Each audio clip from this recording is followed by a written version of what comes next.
샬롬. 여러분, 좋은 아침입니다. 말씀과 함께 오늘도 행복한 날 기대하시죠? 기도하겠습니다. 사랑하는 주님, 토요일입니다. 오늘도 말씀 앞에 나온 우리 모두를 축복해 주시고 하나님의 말씀을 통하여 우리를 가르치실 때 겸손하게 주의 말씀 앞에 반응하는 우리 모두가 되게 하여 주시옵소서. 예수님의 이름으로 기도합니다. 아멘. 아멘. 오늘은 누가복음 11장의 마지막 부분인데요. 37절부터 54절까지 말씀 함께 보겠습니다. 말씀 보고 와서 나누도록 하겠습니다. 예수께서 말씀하실 때에 한 바리새인이 자기와 함께 점심 잡수시기를 청함으로 들어가 앉으셨더니 잡수시기 전에 손 씻지 아니하심을 그 바리새인이 보고 이상히 여기는지라. 너희 바리새인은 지금 잔과 대접의 겉은 깨끗이 하나 너희 속에는 탐욕과 악독이 가득하도다. 어리석은 자들아, 겉을 만드신 이가 속도 만들지 아니하셨느냐? 그러나 그 안에 있는 것으로 구제하라. 그리하면 모든 것이 너희에게 깨끗하리라. 화 있을진저 너희 바리새인이여, 너희가 박하와 운양과 모든 채소의 11조는 들이되 공의와 하나님께 대한 사랑은 버리는도다. 그러나 이것도 행하고 저것도 버리지 말아야 할지니라. 화 있을진저 너희 바리새인이여, 너희가 회당의 높은 자리와 시장에서 문안받는 것을 기뻐하는도다. 화 있을진저 너희여, 너희는 평토장한 무덤 같아서 그 위를 밟는 사람이 알지 못하느니라. 한 율법 교사가 예수께 대답하여 이르되, 선생님, 이렇게 말씀하시니 우리까지 모욕하심이니이다. 화 있을진저 또 너희 율법 교사여, 지기 어려운 짐을 사람에게 지우고 너희는 한 손가락도 이 짐에 대지 않는도다. 화 있을진저 너희는 선지자들의 무덤을 만드는도다. 그들을 죽인 자도 너희 조상들이로다. 이와 같이 그들은 죽이고 너희는 무덤을 만드니 너희가 너희 조상의 행한 일의 증인이 되어 옳게 여기는도다. 그러므로 하나님의 지혜가 일렀으되 내가 선지자와 사도들을 그들에게 보내리니 그 중에서 더러는 죽이며 또 박해하리라 하였느니라. 창세 이후로 흘린 모든 선지자의 피를 이 세대가 담당하되 곧 아벨의 피로부터 제단과 성전 사이에서 죽임을 당한 사가랴의 피까지 하리라. 내가 너희에게 이르노니 과연 이 세대가 담당하리라. 화 있을진저 너희 율법 교사여, 너희가 지식의 열쇠를 가져가서 너희도 들어가지 않고 또 들어가고자 하는 자도 막았느니라. 거기서 나오실 때 서기관과 바리새인들이 거세게 달려들어 여러 가지 일을 따져 묻고 그 입에서 나오는 말을 책잡고자 하여 노리고 있더라.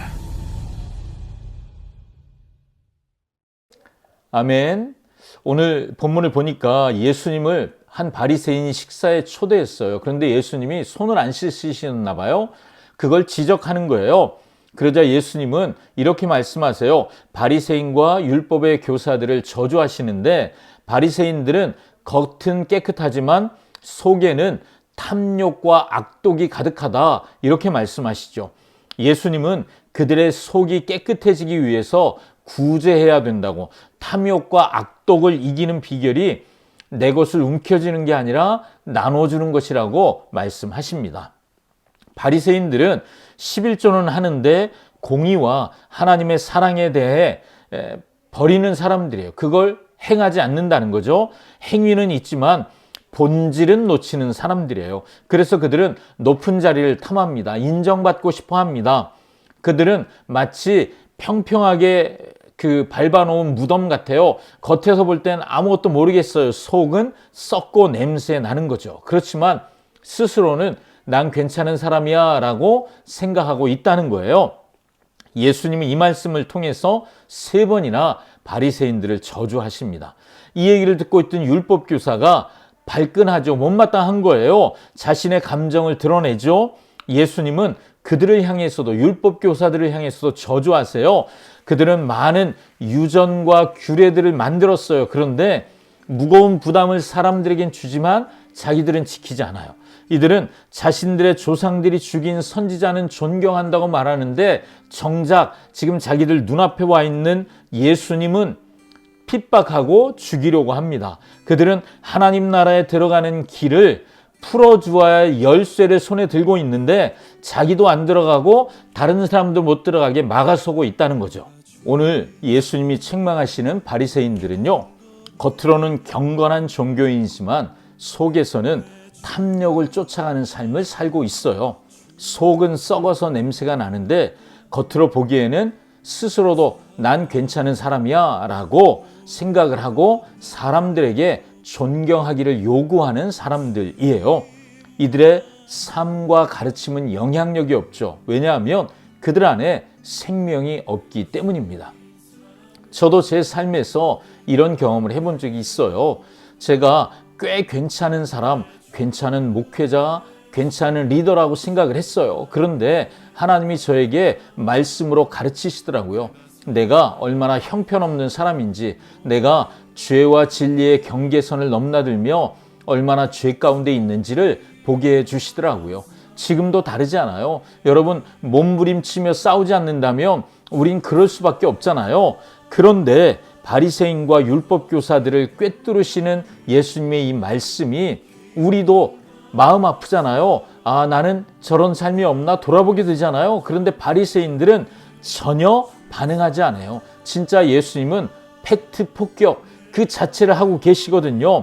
오직 하나님만 하실 수 있는 말씀이 예수님의 입을 통해 막 전파되면 그들이 깨달아야죠. 평생 말씀을 연구한 사람들이니까요. 그런데 하나님의 말씀을 깨닫지 못해요. 알아듣질 못해요. 어제 말씀에 근거해 볼 때 마음의 등불이 켜져 있어야 하는데 꺼진 거죠. 그들의 마음의 등불이 꺼지니까 그들은 하나님의 말씀을 듣지 못해요. 그런데 더 큰 문제는 뭐냐 하면 내가 마음의 등불이 켜졌다고 생각하는 거예요. 그렇게 착각하니까 그래서 스스로 맹인이 맹인을 인도하듯 낭떠러지로 인도하는 줄 모르고 걸어가고 있는 거죠. 주님은 그들을 저주하시잖아요. 심하다 싶을 만큼 오늘 저주하시잖아요. 여러분, 그렇게라도 그들이 깨닫고 돌아오기를 원하시는 하나님의 마음이겠죠. 그런데 그들은 억울해하기만 해요.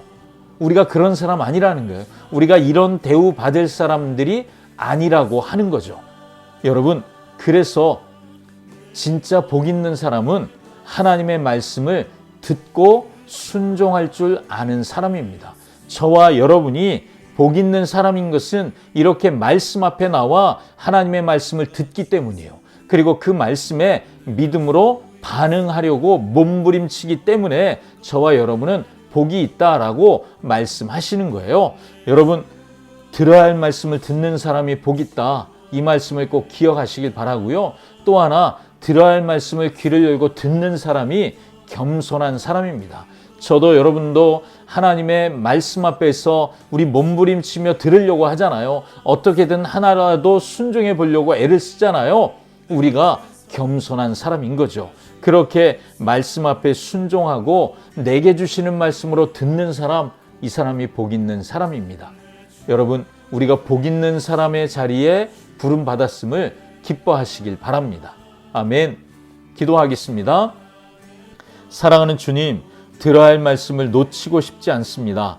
내가 들어야 할 말씀을 다른 사람에게 적용하는 어리석음을 범하지 말게 하시고, 들어야 할 그 말씀을 내가 듣고 내가 순종하는 자들 되게 하여 주시옵소서.